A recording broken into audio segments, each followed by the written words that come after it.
Let's look at the material that we harvested. I mean, if anybody wants to observe that or however we want to see it, and we can look and so we see if it's cylindrical and spindle shaped. And I also have the books, so you can look in the books and kind of see what the representative medicinal material would look like, where it's quite straight. There's not a lot of branching roots to it. There's longitudinal furrows. There's, yeah, I mean, this stuff is just too old. It's like a whole nother world. Well, let's just go through the list. So we have cylindrical appearance. It's sort of like, all right, well, it's cylindrical. That's, I don't know where I'm going. Where was I? Slightly twisted. It is slightly twisted. The outer surface is white or pale yellow. Yeah. 7 to 28 centimeters long. I mean, we're in that zone.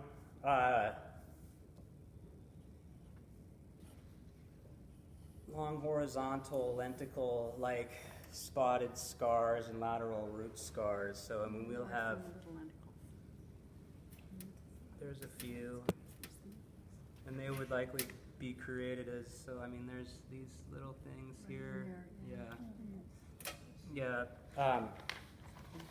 The upper portion has the horizontal lines, so if we look underneath the head, we have, they're kind of like not even present. Well, there's a few, I mean. Oh, yeah, here, the ones right there, yeah. Yeah, and then, I mean, that's a better example right in here. Oh, yeah, it's heavier. Horizontal annulations. Okay. I mean, yeah, transverse annulations. The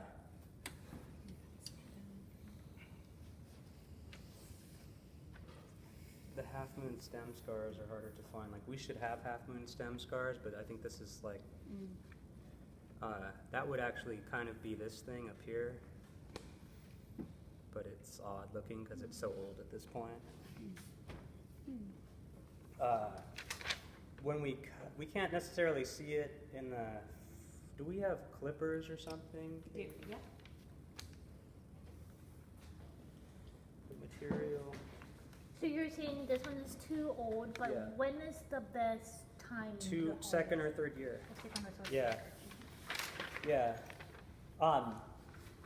I've looked at research studies, and so the pharmacopoeia has some constituents that have to reach a certain concentration, and if you use that as your minimum requirement for quality, certain growing regions can achieve that in 1 year. But that's essentially like in the ideal growing region. So as things move outside the ideal growing region, then so this is the decayed central xylem, which indicates that this is like 5 years old or more. So this is why it's too old. And that's super common. I mean, that's kind of the downside of having random materials, and well, they're not all random, but that's bad. Yeah, I see that. Yeah. Good. Is there another handout? Yeah. Hi, Carrie. Maybe.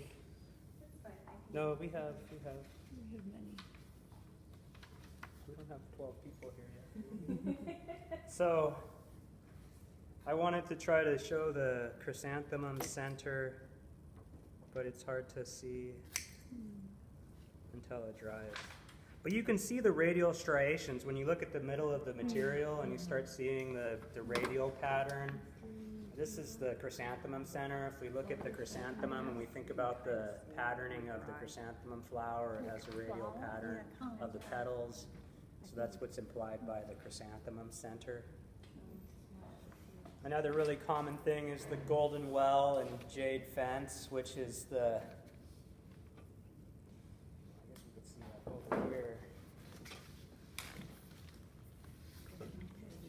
where the central xylem should be a little bit more yellow, but that becomes one of the problems with the material. Oh, here, you have a piece out here. Oh, yeah, that's a good one. Yeah. Essentially what we see is not great material on either side. Yeah.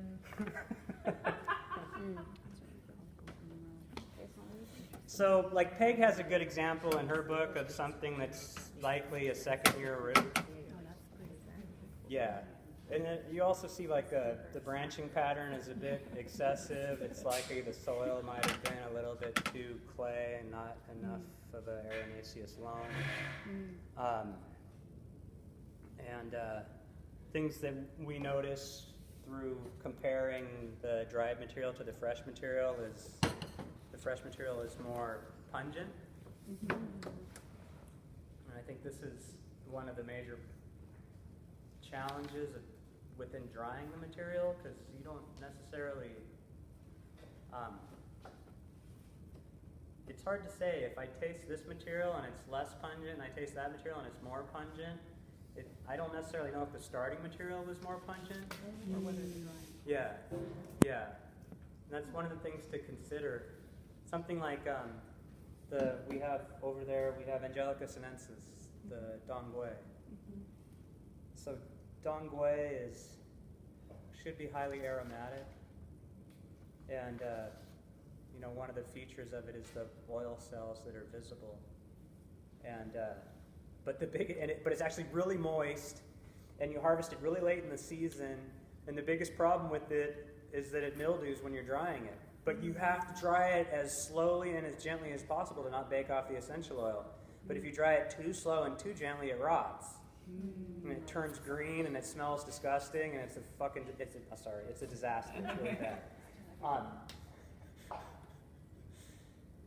So it's crazy because with the Angelica sinensis, they make a special drying house for it, and you make a brick floor and you burn like fava bean husks under the floor with a small fire that's supposed to like never actually become a fire. It's just smoldering with like embers. That smoke goes through the floor, and then it smokes. The Angelica sinensis is hanging from the ceiling of the drying shack, and so it's like you're fumigating it extremely slowly with no direct fire and at a very low temperature.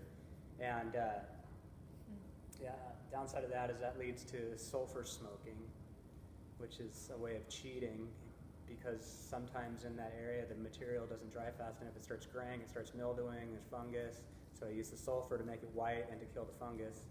And you can use the platycodon could essentially suffer the same fate, because it's the quality of it. So if we look at the next thing about the platycodon, we get to quality. And it says, use roots that are rough and long with a substantial firm nature. The outer surface is white colored. The center is light yellow colored. This is good. And so we want externally it should be white. And if it's exposed to moisture in the drying period, or if it's dried too slowly, it'll turn yellow or it'll turn gray.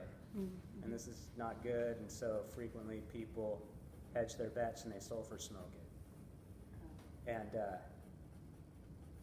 that usually reduces most of the constituents extensively by up to half. On the other side of that, sulfur has strong antiviral function. And so certain times using sulfur smoke materials might have an advantage, but typically it has no advantage. And that's not why people sulfur smoke, but it's like, there's always a silver lining, right? I mean, find the silver lining.